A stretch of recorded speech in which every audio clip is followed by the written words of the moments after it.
The views on a Breath of Fresh Air podcast reflects the parties involved, and we encourage you all to use it as a conversational tool that will lead to personal studies of your own.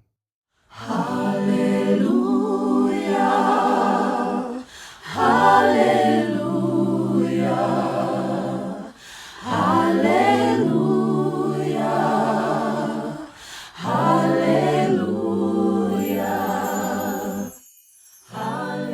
Welcome to a Breath of Fresh Air podcast. Here with your hosts, Earl Roberts and Nakhaz Gay. As a young person, Christianity can be so foggy, like smoke in the mirrors and so unclear. But we're here to bring you a breath of fresh air. Your Majesty, Yes. remember how you said we should keep an eye on Hazael?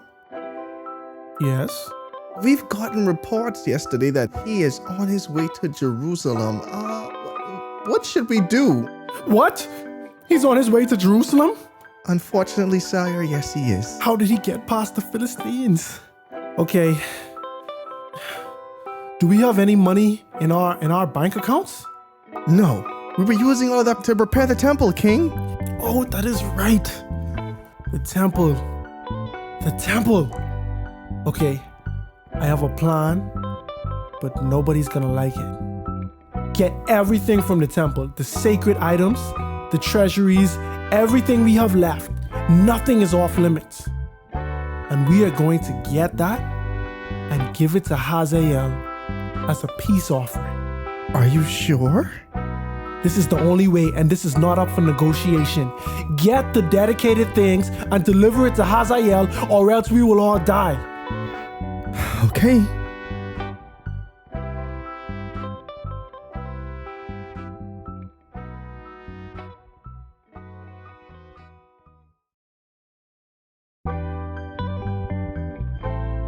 In this episode, we witness a young king's determination to rebuild a sacred place that has been shattered by neglect and time. We are going to delve into the story of 2 Kings chapter 12 and see Joash's ambitious project, the challenges he faces, and the lessons of stewardship and dedication that resonate even today. As always, be blessed and enjoy.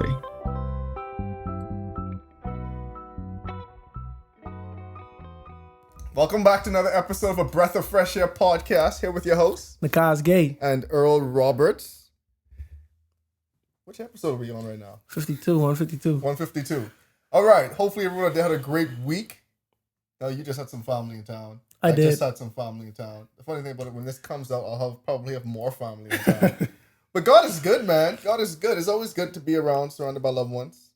And, have those conversations, just checking in. Just, love is good. Love is good. It's like the one thing, like, I realize in life, too, is like, you people have this common cliche, you can't choose who is your family. But it's always a blessing when you actually have, like, family members who love and care for each other. It's definitely a blessing. And it's the one, it's like, people are how, like, God, I feel like God uses people to help bless others. It's a long story short, so. It's always good. It's always good. Yeah, but that's a blessing, bro. And, it just, to me, I feel like it's always interesting the personalities you paired with as your family, because, I don't know, like, it's like the Bible don't really, it's a lot of traditions, especially in Western culture, that, like, kind of tethers people to their family even, like, without fault. So, like, if you have a family member that isn't the best person, like they have antisocial tendencies,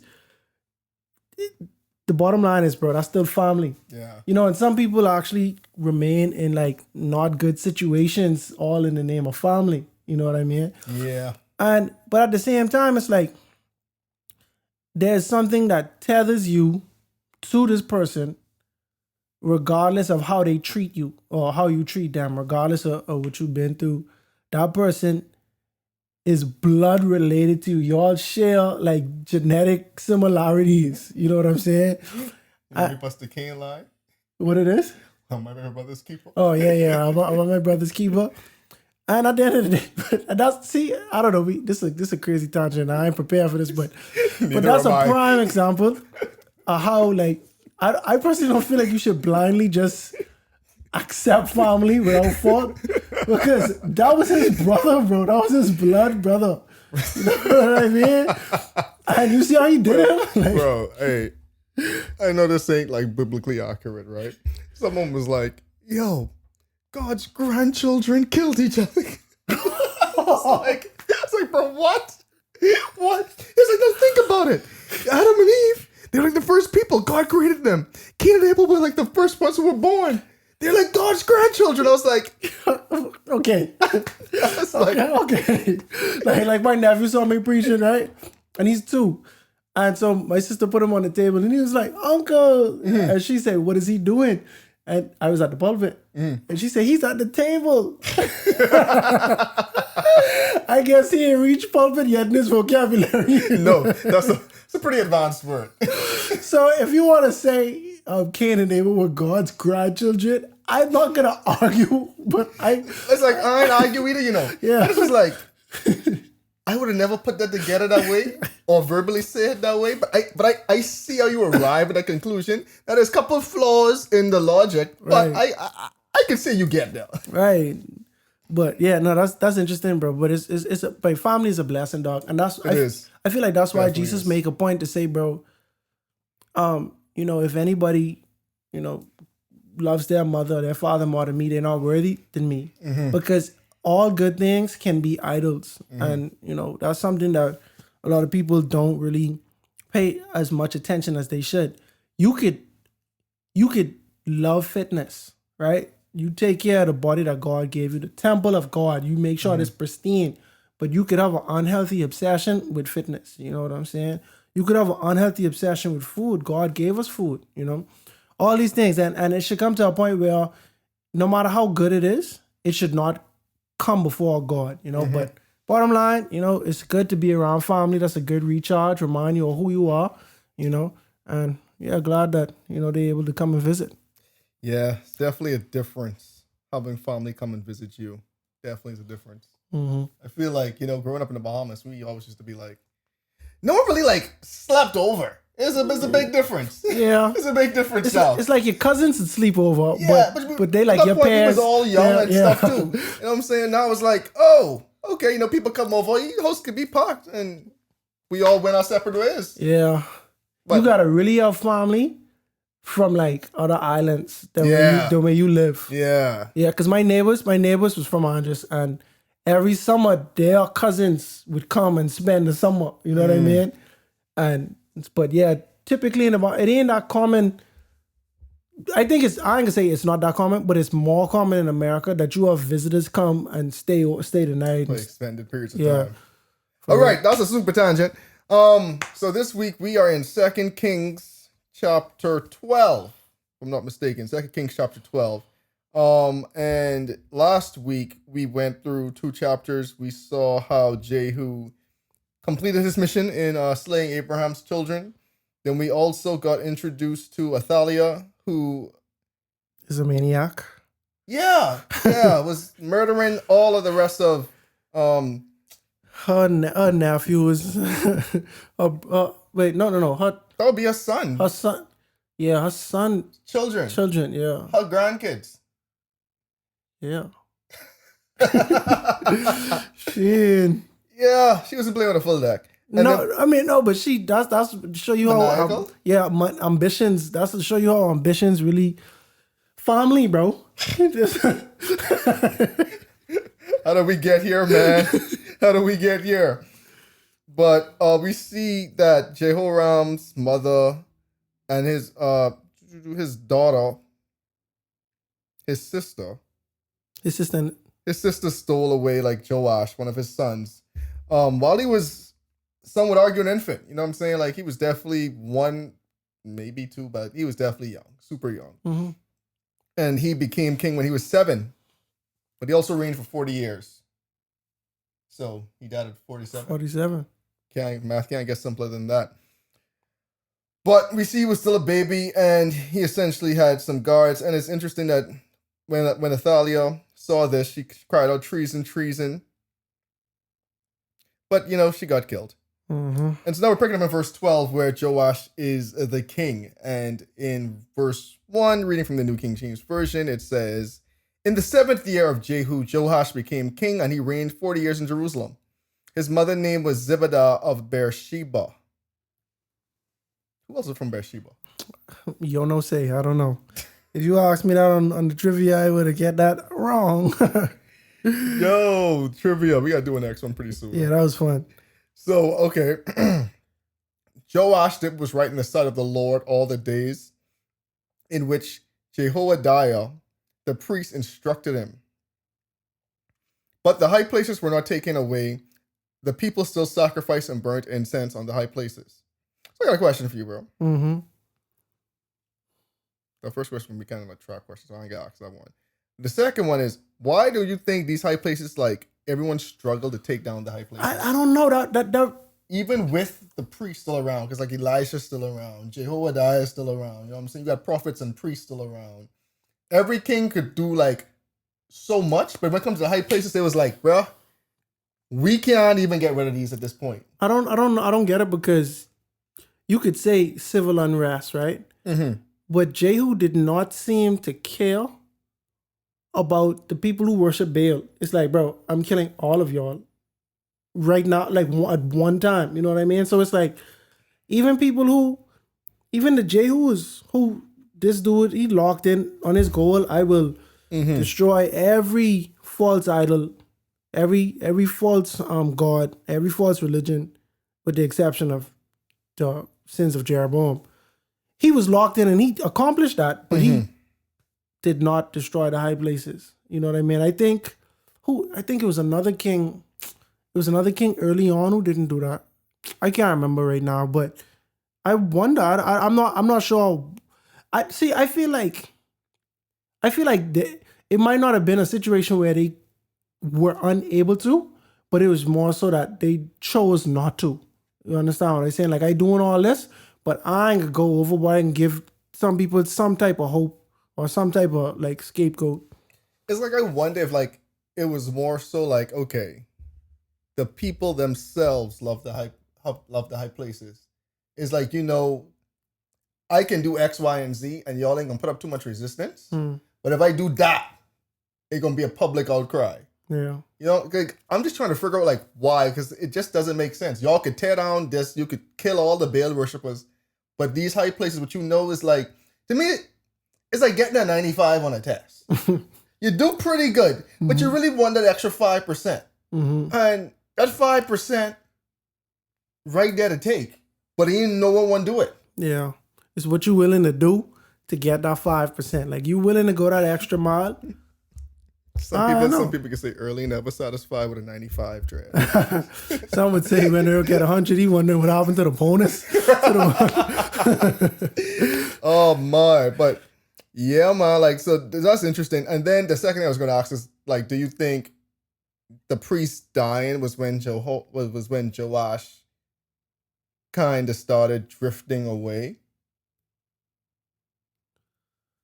Maybe, you know, because if you read the Chronicles account, yeah, Joash was described as being a righteous king, you know. But, you know, when we go through this story, we kind of get mixed reviews on Joash. And I think that's what it is. And you can see where it's like, it gets to a point where you have to draw a line in the sand, you know. Either you're going to be all for God or you're going to be lukewarm. You know, are you going to be for God when it's convenient or when it doesn't challenge you? You know, a lot of times in our everyday life, we could stand up for God in a room full of Christians, you know, but in a room full of non-believers, would you do that? Would you have the courage to do that? In a room full of your peers, you know what I'm saying, or people that you know criticize or are fundamentally against this, would you still have the same, you know, the same courage, you know, to stand up? And it come a time and it's like you allow your fears to be more stronger than your admiration for God or your zeal for God. And I do believe that when the Bible talks about kings who destroyed this and accomplished this, but they did not do that, it showed their weakness. You know, it showed where this person had a soft spot for this thing. And it's like you allow the devil to prevail because you were compassionate about people. You were compassionate for people who did wrong, and so that's just like you enable them in a way, and that can turn your heart away from God, essentially. All right. I have like, I guess for some reason it's just popped in my head. Let's just say we have the first time listening. Like, what is a high place, as it's like talked about in the Bible? And from my at least understanding, like a high place is much like a place of worship. Typically, they were like on the tops of mountains and hills where the people will like just make, I guess, religious ceremonies, have like altars and offer up sacrifices there. So it's I think that's kind of what a high place is. I could be mistaken. That's what I was thinking too, and I was trying to remember which king. It's like because early in First Kings they mention, this king did that, because Jehoshaphat? well, this is Asa. Asa was right before Jehoshaphat. Yeah, right. And so that's like because we had a point in time in the king arc where it's like it ain't too many good kings we gonna be talking about. No. You know what I'm saying? We have one or two that is pretty interesting though, but in First Kings, it can be a mix. Like a lot of the kings of Judah in First Kings, it's like, oh, they was on the money. You know what I'm saying? They were righteous and stuff like that. But you would hear that they didn't destroy the high places. But I with you on the definition. I thought high places was altars. You know what I'm saying? Like, but I don't know why. I just don't know the differentiation between them saying he taught on the altars, but he didn't tear down the high places. Yeah, it's a bit interesting because I think the high, and that's the real question, right? Like, what exactly are the high places, especially in the Hebrew context? I think it's a word that begins with B and it just implies kind of what we say, like places that are like high and have the altars. But again, to your point, you would have things we say all the altars of these gods were torn down, but the high places remained. So. Yeah, I think. Wait, so what were you saying about Bathsheba just now? Someone was from Bathsheba. Okay. His mummy. All right, yeah. So I do think, I think it's like when Abraham went with Isaac all the way to the top of the mountain, and they did an altar right there. I think probably that could be considered a high place. And the only reason I say that is because when you asked me who was from Bathsheba, I did a quick Google, and Abraham, he wasn't from there, but Abraham made a covenant with Abimelech in Beersheba. Okay. You know what I'm saying? That's what happened there. Right. And Isaac went up to Beersheba, and there the Lord appeared to him. He built an altar there and called upon the name of the Lord. That was Genesis 26, verse 23 to 33. Okay. They mentioned that. And so, I don't know, this is very interesting. But you bring up an interesting point, though, because there could be good high places and bad high places. I think we talked about this when I think it was Jehoshaphat when he came down, but he still left the high places. And we were like, could some be good? Could some be bad? And we were like, we think there can be good ones. But at the same time, at this point, I think the Bible's implying that these ones that were left were not good, which we can further hit when we get further down in the story, when we see the state of the temple in these times, too. So one could surmise all these high places that were left were not people who were worshiping the Most High God. Yeah. Yeah, I see. I just looking on Britannica, and I see a note here saying like the Israelites associated the divine presence with elevated places. And that is true. From what we know in the Old Testament, we already can see that. Like that's why think about how much emphasis they put on mounts like Mount Ararat, Mount Sinai. You know what I'm saying? I mean, even going back to like the creation story, right? The Garden of Eden, if you read the context, it was set on a hill. You know what I'm saying? So it's like, and the Garden of Eden was supposed to be, it wasn't supposed to be, it was essentially like the first temple on earth. It was where heaven met earth essentially, and God came down and his presence dwelt among the people, which we saw. And we saw like the exact imagery represented in the sanctuary, in the tabernacle first, where it was kind of supposed to be a replica of the Garden of Eden, while we had all the garden symmetry and the cherubims on the wall. And then we also saw it again when Solomon built the temple. Some of the garden imagery came back. So the high places, quite literally, from creation, you can see they were kind of the connection between God, and where did God come and talk to Moses the first time? Well, it was from a burning bush. But that is true. where do you get the 10 Commandments is what I should have said. Right. So, but you think it's more so? No, I'm gonna propose this. It's so interesting. I did not think this podcast was going to come here. Yeah, me either, because I didn't prepare for this, and I want to be candid about that. I like it. And that's what I like about the podcast, bro. It's dialogue. It's not like expert opinion or anything like that. Like we're not theologians, you know what I'm saying? You could call us that, but we haven't, studied this at the tertiary level or anything. But do you think that perhaps they do not destroy high places because it does not break a commandment per se? The high place itself does not break a commandment per se. Let me give you an example. Do not have any other gods before me, right? You breaking that commandment. Do not worship graven images. You could break that commandment, right? But if the image is not, I can look at a statue and see that's you're breaking a commandment right there. That's the image, right? But a high place itself, just a stone pillar, right? It could be possible that could be used for whoever coming by saying, bro, oh, it's a high place. Let me worship my God on that. You know what I'm saying? Or it's a group of rocks together at the top of a mountain. Let me offer a sacrifice on that. That's a hard one, bro. That's a hard one, because my thing is like, if I know it's being used for evil, then why not destroy it? But I get your point that it can also be used for good. Right? Because at the end of the day... should I let the 2%... Oh, see, now this is weird. I'm like, should I let the 2% that possibly maybe someone might come and use this for good? Or should I just be like, nah, bro, I know for the 98% this will be used for evil. I should just tear it down. Based on where I know, like, bro, this is what y'all use it for right now, bro. Yeah, that's true. What I'm saying? Like, and this conversation I have found is a rabbit hole. Oh, it is. Because some people believe you can use you can have a Christmas tree as a decoration in your house. Some people believe you cannot. You understand what I'm saying? Some people, but you understand what I'm saying? It's a tree where you're going with this, right? Versus a group of rocks together used to worship. So the Easter eggs, though. Since you go for the Christmas tree. See, I think that's a little different. But that's I rest my case. But that's me being hypocritical. But Paul is saying, remember, like Paul was talking about people who weaken the faith, saying that I can't eat this food because it was dedicated to idols. Yeah. But Paul was like, bro, it's food, bro. You know what I mean? Like these idols did not create food, just like the way they didn't create rocks. Now, if you carve a rock in the form of an idol, there's one functionality of this thing is to be worshipped above God. But I don't know, bro. It's a very interesting, like, 10-minute conversation we just went into, and definitely comment your opinion down below. Like, why do you think the high places were so ingrained in Israelite culture? You know what I'm saying? Like, to me, it's just interesting because we've had multiple kings, and kings, even evil ones, who had no problem killing other people's idols. You know what I'm saying? Yeah. And even the good kings that we have, they still struggle taking down the high places. So it's like, to me, it had to be something more about these high places that were just different than the other idolatry that was happening. Yeah, definitely. So, how far did we make it? Verse 4.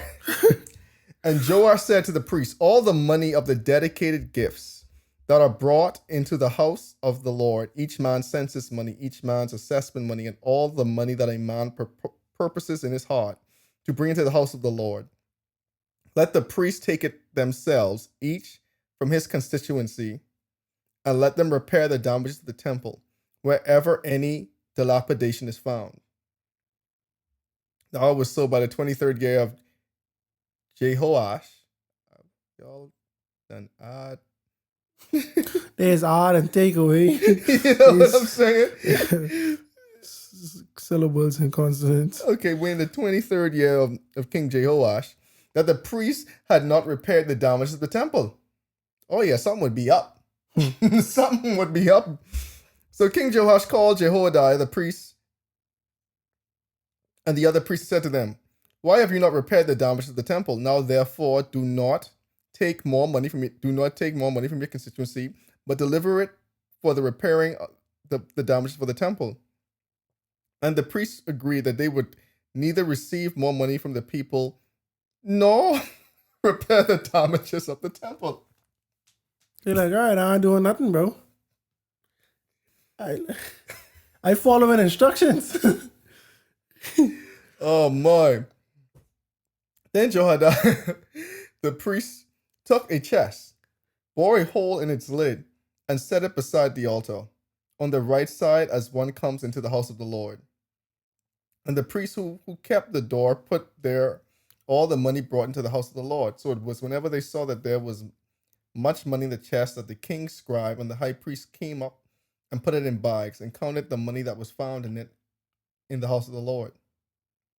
Then they gave the money which had been apportioned into the hands of those who did the work, who had oversight of the house of the Lord, and they paid it out to the carpenters and to the builders who worked on the house of the Lord, and to the masons and to the stone cutters, and for buying timber and hewn stone, and to repair the damage of the house of the Lord, and for all that was paid out to repair the temple. However, there were not made for the house of the Lord basins of silver, trimmers, sprinkling bowls, trumpets, any articles of gold or articles of silver from the money brought to the house of the Lord. But they gave that to the workmen, and they repaired the house of the Lord with it.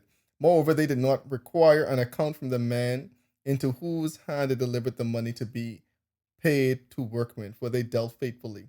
The money from the trespass offerings and the money from the sin offerings was not brought into the house of the Lord. It belonged to the priests. I just wonder how Solomon could feel in heaven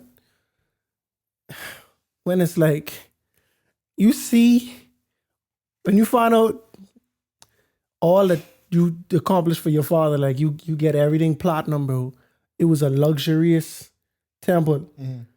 And because you set a trend of apostasy, and because of that, mercy, that very temple is like the main thing that the enemies are after. Like when they come here, we coming for your basin, we coming for this. And remember, they steal all the gold, and it's like the next king after him replace it with bronze. And, you know what I mean? Like we can't afford gold, Yeah, geez. And so now they showing us even after we get people to pitch in and repair this, we can't repair everything. I won't get to these evil priests though. I go for it. How these priests stealing the money, bro? I mean, nothing new under the sun. We have a lot of mercy. Mercy. I don't see you say that like that's an uncommon flex right there, bro. Like, but my thing is like way back then, like why y'all supposed to be anointed men of God? Why y'all to repair the temple, bro? That's like your pastor saying, "Hey, we need some church renovations, bro. We need some church renovations." Your pastor go from driving a Toyota Tercel to a Cadillac. Benz, yeah. Like, what happened to church renovations? Hey, the bottom ain't fixed yet, pastor. You know what I'm saying? The roof still leaking. Like, the AC ain't working. Like, what's going on? Come on, bro. Man, like, did they say exactly which year Joash started this, like, effort? Because I'd hate to believe 23 years going by and y'all ain't do nothing. Boy, I know. But yeah, bro, I mean, this is my thoughts on that. Nah, bro, because I don't know, because I try to figure if he did it in his 7th year, when he, like... No, that's just said that's when Thingham became king. But yeah, because remember he was 7, right? Mm-hmm. So in his 7, this in the 7th year of Jehu. Yeah. Okay, never mind. But keep talking. I'm gonna see if the chronicles. Anyway, so this is the thing, bro. Back to the family thing, right? Mm-hmm. To be a priest, you have to be a Levite, right? And I don't know if all Levites can become priests because they're the priestly clan. They all priests, just because you're a Levite, and so. They're not allowed by law. I don't know how much they were following the law to a T back then, during this period of time. But by law, it's only so much you could do as if you're a Levite, you have to serve. You have to serve. You understand what I'm saying? So it's like that doesn't speak to their character. This like a job. Like even some pastors today, this is like a job to them.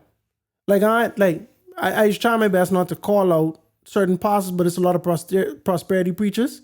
You could tell it's a job for them, bro. Like you could tell they ain't really in the means ministry, of ministering and saving souls because they just want to inspire you and make you feel good, but they don't ever hold people accountable. They don't ever say repent. The wages of sin is death. You understand what I'm saying? Some of these people I never even heard them say get baptized, bro. Mercy, mind you, Jesus very clear, bro. Ye must be born again. You know what I mean? And like these pastors, they'll give you excellent analogy, You know what I'm saying? They come and tell you, oh, there are evil people in your life, just like Nebuchadnezzar. They come in to ransack you and to take you captive. You know what I mean? Like, but they don't tell you that Nebuchadnezzar was one of the first beasts in the beast system, and he was saved by grace. Mercy. He repent and was saved. You understand? And so it's like, I just look at them and I feel like y'all know the Bible. Because y'all quote scripture. You know what I'm saying? Like, y'all have to have read this. It's like, this ain't no easy feat. You look at prosperity preachers and just assume, oh, no, they just preaching out of their head. A lot of them know the Bible, bro.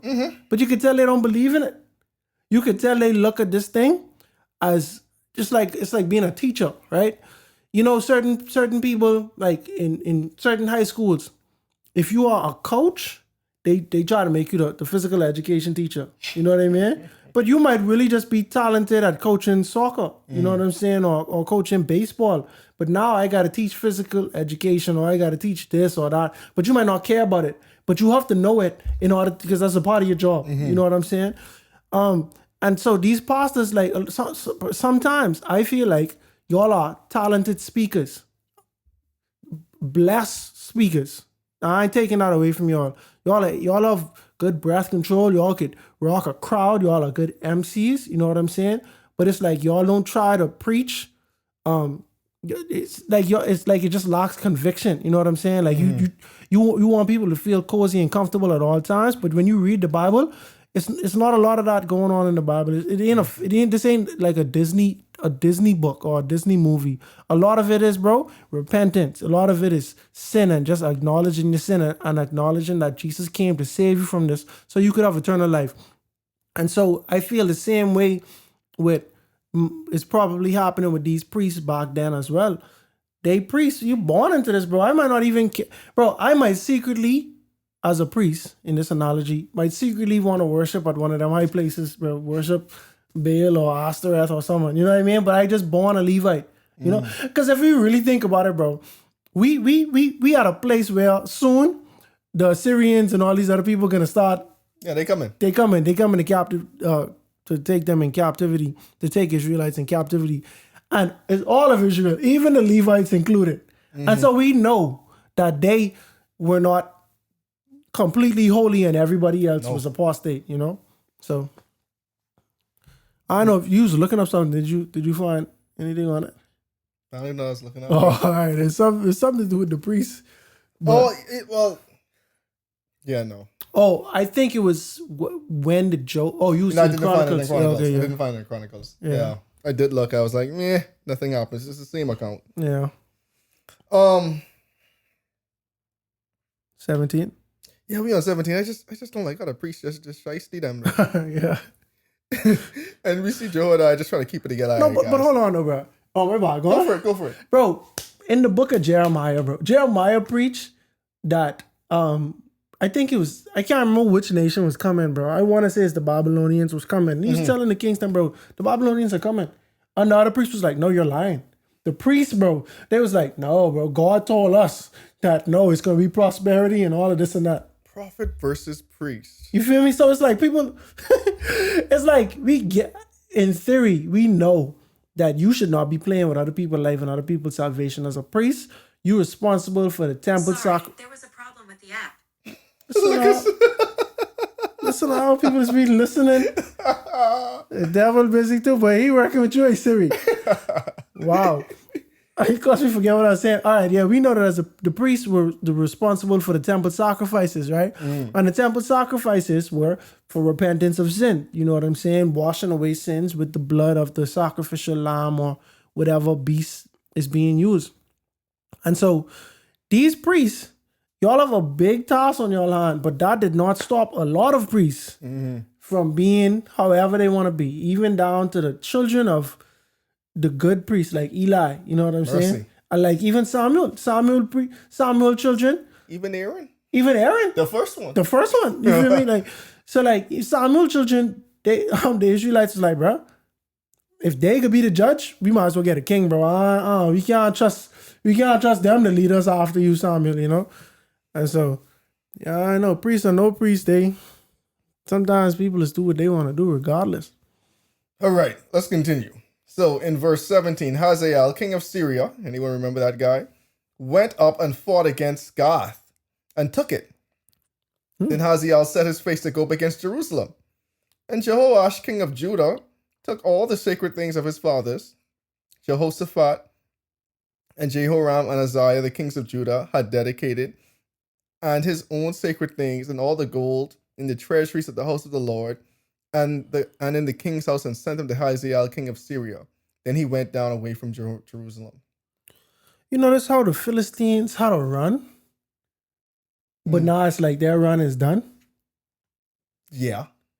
Like, if you, like, growing up, knowing, like, the Bible, like, cartoons and children's stories and stuff like that, David and Goliath is a big one, you know?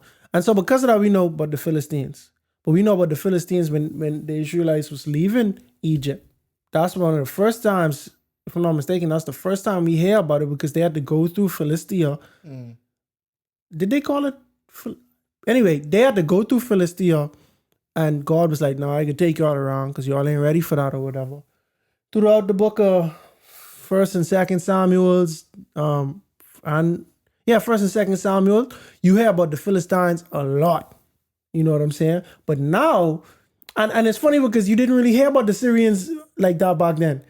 We hear about all the ites, the Anakites, the Amalekites, you know what I'm saying? But their time had not yet come. Right, we talk the Hittites, the Amorites, the Jebusites. Moabites, the Jebusites.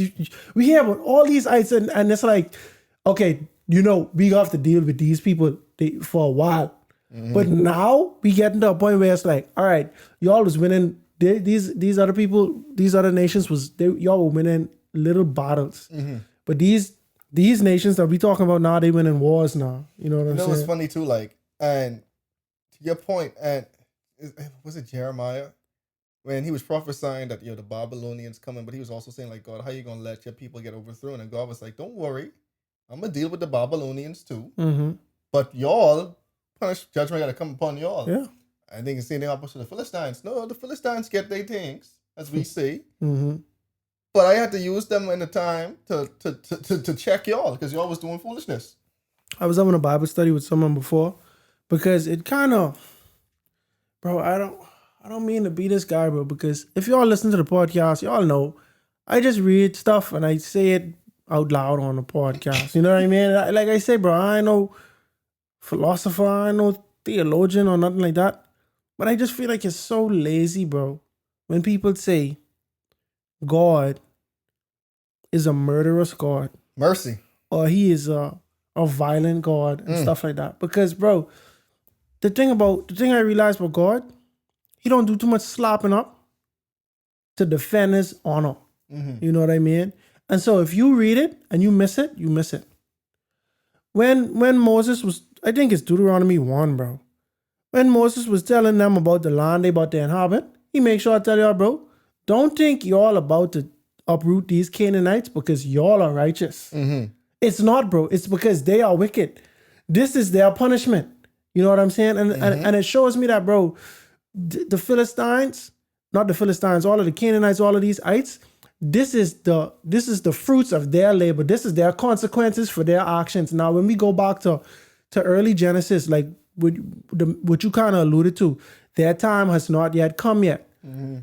If you all go to the text where God came to Abraham, he was maybe Abram at the time, I can't remember, and he was saying that your descendants, I'm going to give you this land, but not right now, because your descendants are going to go to Egypt, where they will be enslaved for 400 years, and they'll come back and kind of rule over this land, but not now, because the iniquity of the Amorites or whoever nation had not yet been fulfilled as yet. You read this text and you could deduce that God is saying that these people are wicked. And me being all-knowing, I know that in 400 years, their wickedness will come to a point where it is abundantly clear that they are not going to change. But I can't do it now. Even though I know it's going to happen, I'm not going to do it now, because if I do it now, I wouldn't be seen as just. Bro, You know? that's the next question I was just about to ask you too. It's like, ain't it funny how us humans only consider God unjust when he does something that we don't expect him to do? Yep. You know what I'm saying? And it's almost out of context too. Like, bro, Israel, y'all just had like 1,000 years of pure defiance. What am I supposed to do? You know what I'm saying? Like, even like go back to the story of Moses. Like, God, I know you long suffering. Like please, like, call out God's characteristics. Like, yo, I didn't give y'all ample times to mess up, bro. Like, what y'all want me to do? Y'all been in rebellion from. Hey, I had to make concessions for y'all even to get in the land of Canaan. Like, you know what I'm saying? Y'all get here, y'all still ain't do what y'all was supposed to do.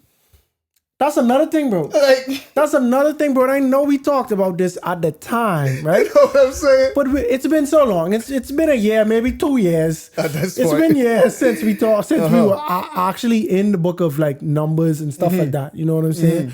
But bro, when we get to Ezekiel, we're gonna see the text where God is mentioning that I came to the Israelites. I thought you was gonna say we was gonna see the wheel in the wheel. Oh no. We can see that too. But God mentions to Ezekiel that he came to the Israelites while they were in Egypt. We know that he came to Moses when Moses was in exile. And then he came, but this was before Moses. He came to them and he told them to put away their idols. When Moses came, Moses didn't come talking to the Israelites. He came talking to Pharaoh, let my people go. He said, yo, put away my idols. And they refused. But because he made a promise to the generations before them, he still decided to emancipate Israel just for them. And he did it in such a lavish, I ain't gonna say lavish, in such awe-inspiring fashion. Right. Like in the Bahamas, we would say he pulled scene. Oh, for sure. He pulled scene with it. You know what I mean? Even like pulled darkness. Real dark. Everything. Like he show you the winds, the waves, he show you pestilence, he show you animals, all type of stuff.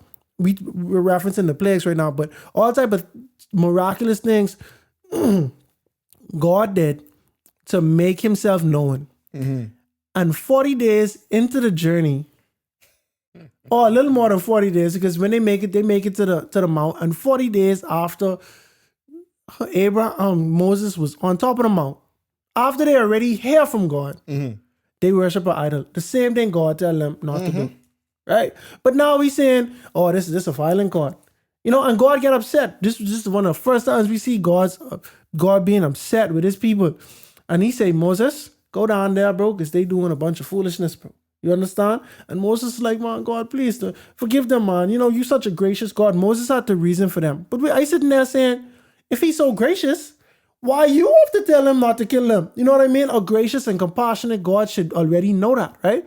However, if we had the whole story, we would know that God was contending with them for years. For years, God said, yo, I want y'all to be in Egypt for this time, for a simple time. But they didn't want to be in Egypt. They wanted to be Egypt. They started worshiping like Egypt.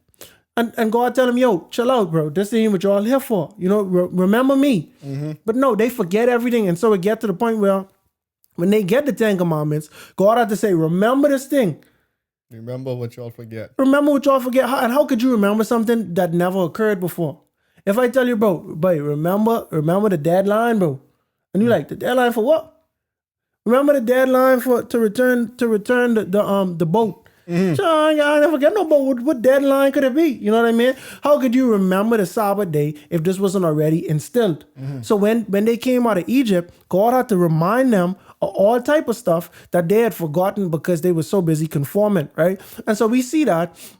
And with all that being said, it makes sense why God reacted the way when y'all were in my presence and y'all blatantly disrespecting me in front of my face.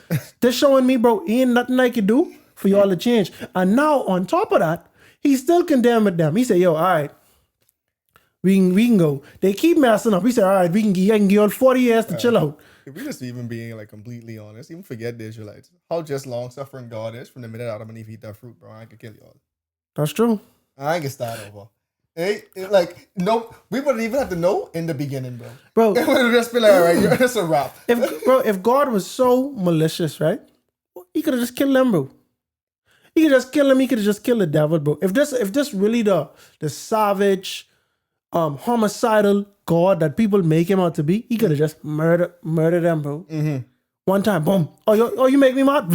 You know what I mean? Because, bro, I remember I was talking to one of my boys and he tell me, bro, people better be lucky. God don't care like I used to care in the Old Testament, I know, right? I was like, bro, dog, I get how people come to that conclusion, but it's not from a first-hand account.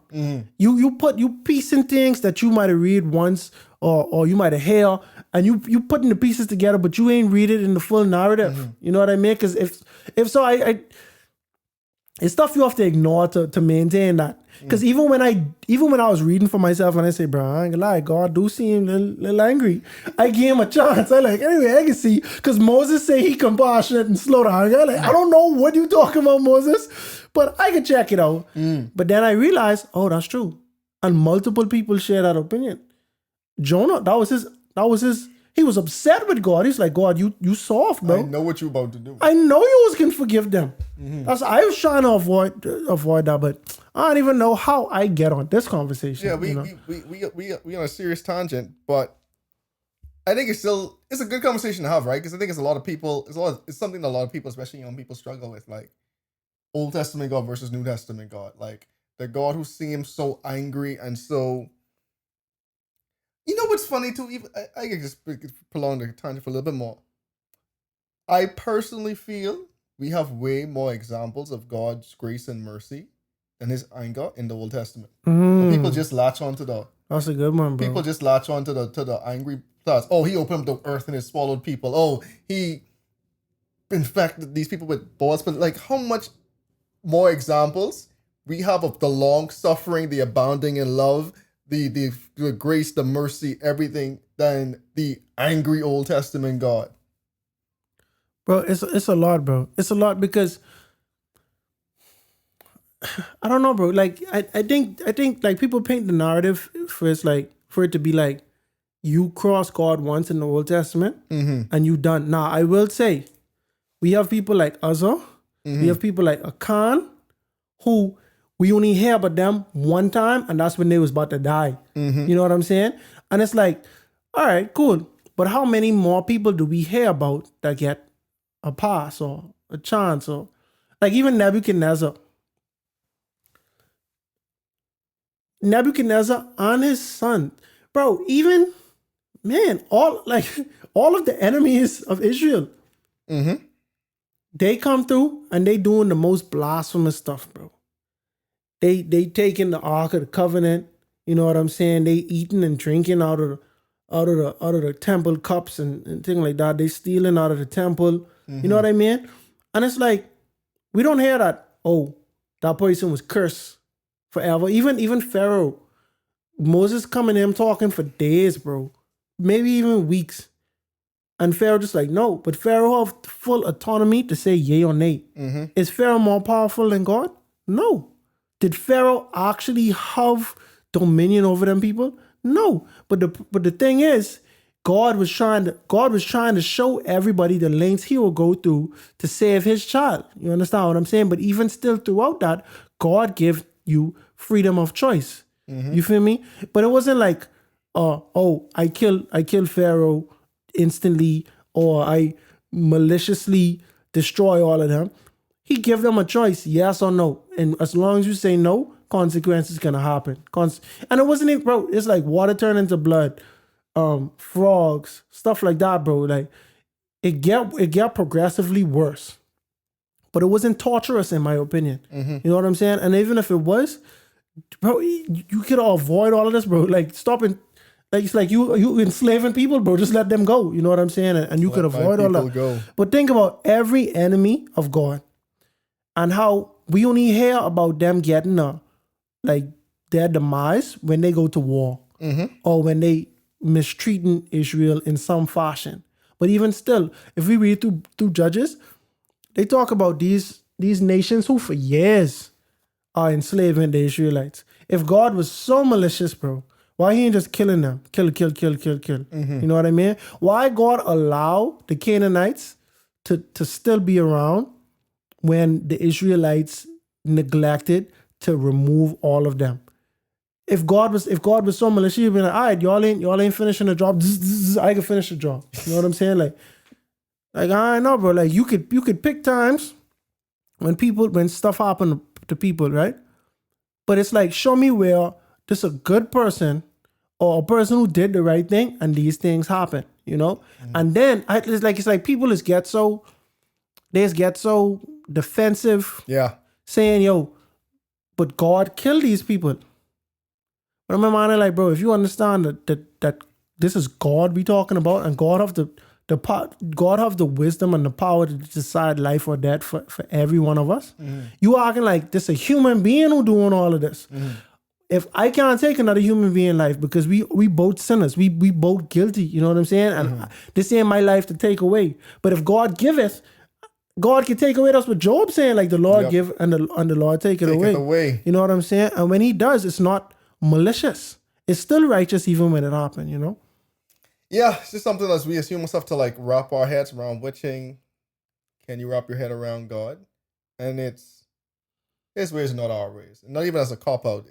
And that's why he brought up this example. I think there's even more, and I probably should do research and figure that out, right? But I'm pretty sure there's more examples of God's grace and mercy in the Old Testament than the angry God that people so like to like paint the picture of.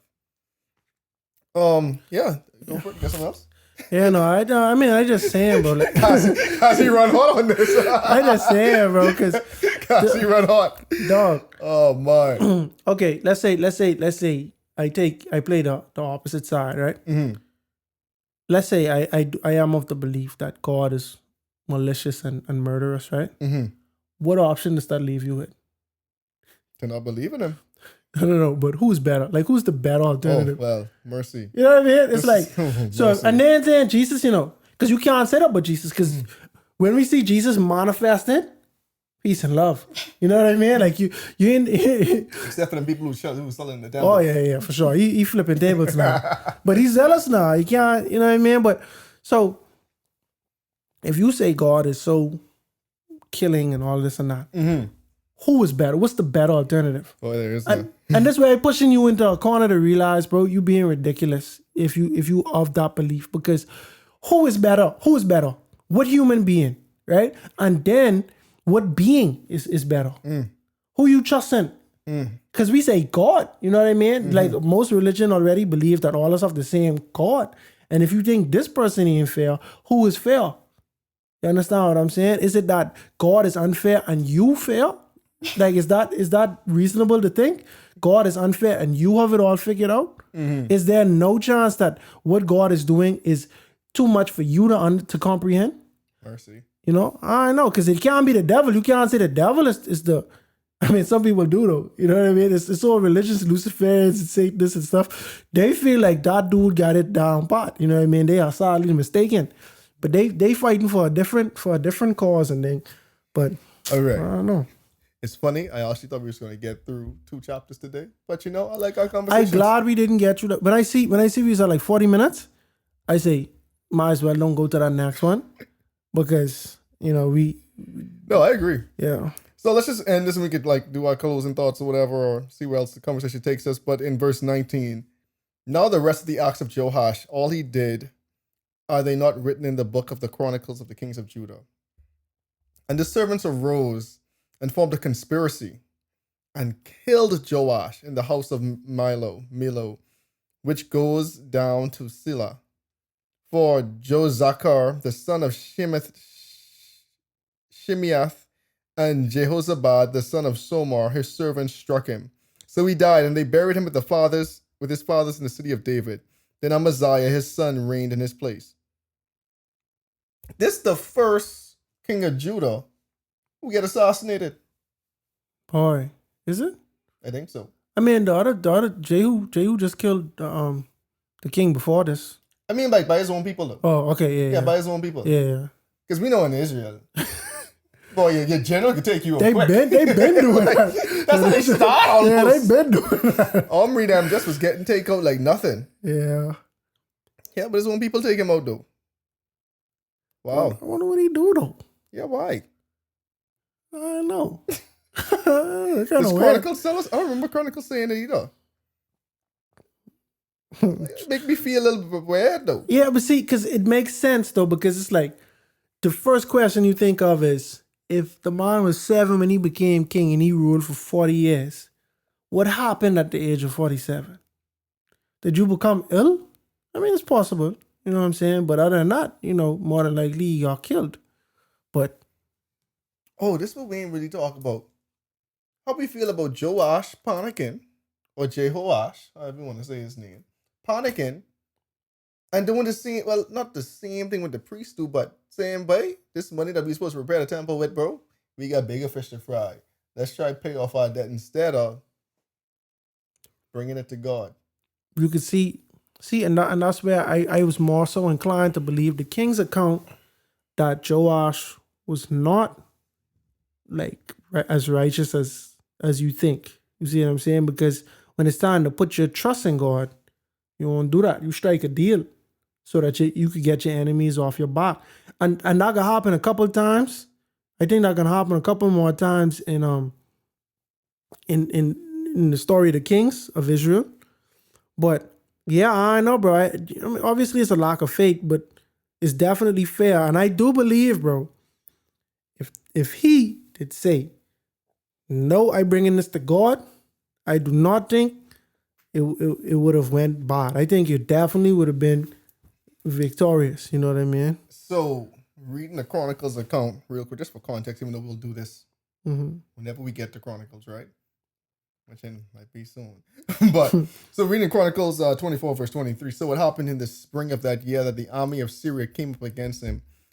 And they came to Judah and Jerusalem and destroyed all the leaders of the people from among the people. So they came and because it's so funny to remember. Was it Hazael that Elisha was crying for about? Like, I know what you're about to do to the people of Israel.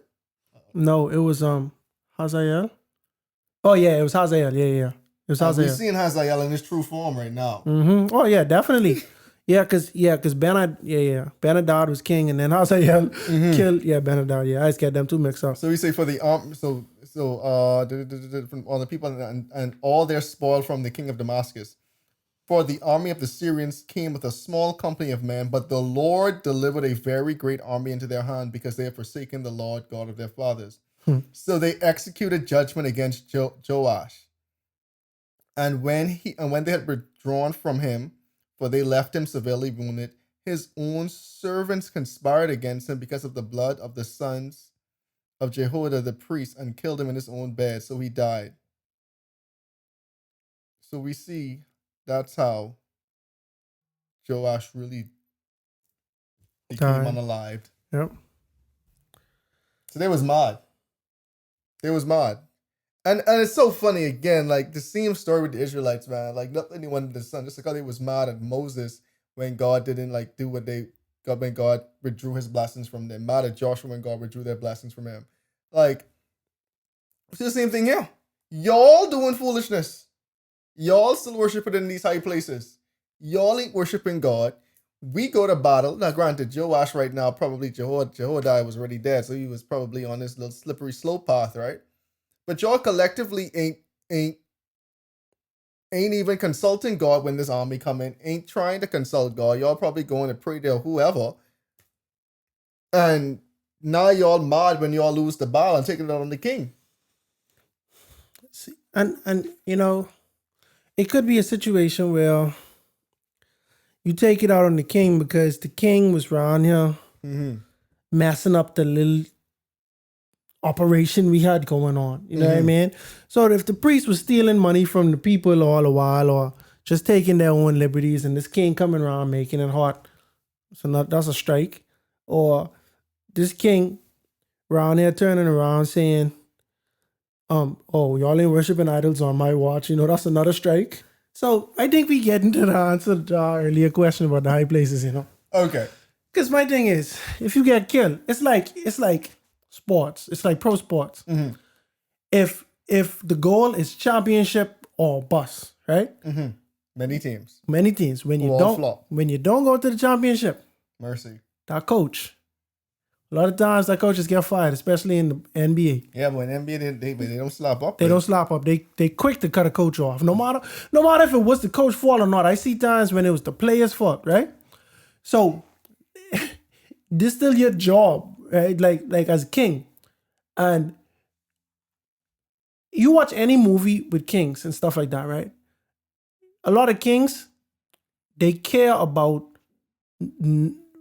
remaining good in the public eye. You understand? Even if they do things that the public don't agree with, it's certain lines you just don't want to cross because it could get unsafe for you. You get, it's like David. When his thing with Bathsheba happened, the people started to lose faith in him. And so when his son came to upstage him or came to take his throne, he had people that was siding with his son Absalom. That was easy for them. Ahithophel, the people in your secret, in your close circle, they secretly trying to conspire against you to kill you. As a king, you don't want that to happen. No. You understand what I'm saying? So you still got to be in people's good graces at the end of the day. So I know that might be why Joash was one of the ones who ain't touched them high places, because it's like, bro, but to stay alive, I rather just keep that and hit all the way up on the hill. I ain't seen nothing happen. You know what I mean? But now we have Joash, who's show some zeal for God. He was a young man when he became king. And he, try to restore the temple and he do some good stuff. But at the end of the day, his own people was mad at him and they killed him. You understand? So a lot of times in the Bible, when your own people kill you, a lot of times just because you're doing the right thing. And I realize, like in Israel and Judah, a lot of times we find that people turn on you, and we see that happen to Jesus too. You know what I'm saying? Like, when your people turn on you, a lot of times it's because you wasn't making sense. Like, you have evil kings who on the throne, and they reigning for years, bro. You know what I mean? Ahab, he have a comfortable. Ahab was around for a while. Yeah, he have a comfortable reign. Ahab was around for a while. But I don't know, Joash, some of these kings, bro, it's hard for me to really speculate so much because it's like the Bible might mention like 3 things about them. How they start, one thing they do in battle, you know what I mean? And then they done. It's peculiar, right? Because when you read the account, they consider Joash one of the good kings, right? And granted, we ain't like focused too much of this on this episode, ironically, but Joash quite literally like helped repair the temple, and the temple was in a state of disrepair for like centuries. I know we said that, right? But like when you look at it in its context, he repaired the temple, and we know his end might have not been glorious. They focus on, especially when in a moment of desperation, in a moment of fear, because we see what Hazael is doing, and we see he already conquered the Philistines. He moved on, and now furthermore, we knew what Elisha prophesied Hazael was going to do. Joash was like, I don't want any parts of this smoke. You know what I'm saying? Like, we need to go to desperate times calls for desperate measures. And I already gave the priest flock for taking the money for themselves, but right now I'm going to take this money, for lack of a better like analogy, for myself as well. You know what I'm saying? Like, now I can justify it, as I'm sure he did, that I'm going to, like, I'm not only just saving myself, I'm saving the whole kingdom of Judah, I'm saving my people. But at the end of the day, bro, you didn't want to die. And man, in times of fear, in times of desperation, like, you go to where your heart's at. You know what I'm saying? Like, if something bad happens, I would think me and you would like try to pray about it and go to God and like, be praying and whatever, right? In that moment, Joash was like, bro, God, wait, let me try buy this guy off. You know what I'm saying? Like, let me literally do what I didn't want the priest to do. I'm going to use money for my own personal gain right now. Let me buy him off instead of going to God. And one would argue, had he gone to God, his life would have probably been saved, because now at this point, you pay off Hazael, however you want to say his name, bro, he still come at you, bro. He still come at you. So you try send an army bigger than his, and the army still lose. Now your people double mad. You give away our riches. You know what I'm saying? You give away our riches. He then this guy already killed the leaders among our people, so we already like ain't got no real head and figures of authority. To your point, you'd probably gonna take away some of our idols and stuff. Bro, like, what good are you right now, bro? I think you make a valid point. Because, earlier we were speculating that, it's people killing him because they was mad because just things ain't happened the way it's supposed to. But it didn't happen because of poor leadership. You chose. It's like Ahab, man. And Ahab was going with the predecessor of Hazael was Ben-Hadad. Ben-Hadad come to Ahab with a message saying, bro, everything is mine. Run that, bro. Your gold, your silver, your children, all that is mine. Ahab was about to do it. And when Ahab agreed to do it, Ben-Hadad turned around and said, bro, I also want... He said, bro, when my people come tomorrow, they can search through everybody's stuff and whatever they like, they take in. Because the Syrians are insatiable, bro. The Syrians that are described now during this era, they are not to play with. You hear what Elisha say? You can rip out pregnant women. You know what I mean? Like, it's like the most gruesome things. So you think people who have these type of ambitions, you think money could call them ambitions. Wow. You think money could do it for them? Cause think about it, bro. Like, it's one thing to destroy a city, bro, but it's like to do gruesome stuff like that. You ain't playing with a foot, man. No, like, y'all sick with it, bro. So, you ain't playing with a foot. So it ain't for money, bro. It ain't for money. They enjoy the torture and stuff, Hazael was like, thanks but I'm still gonna kill you. Thanks for the money, and now I just could do what I'm about to do now. Hey, thanks for supporting my troops. Like, thanks for supporting, bro. Thanks for patronizing, bro. Like, and so yeah, so it do make sense that his lack of leadership, Joash, him not turning to God and instead putting his faith in Hazael, cost him his life, because Hazael ain't no true member. And now y'all going to war, but y'all don't have your secret weapon. God. Y'all didn't have God on your side, and because of that, y'all end up losing. King Joash did what's right in the sight of the Lord.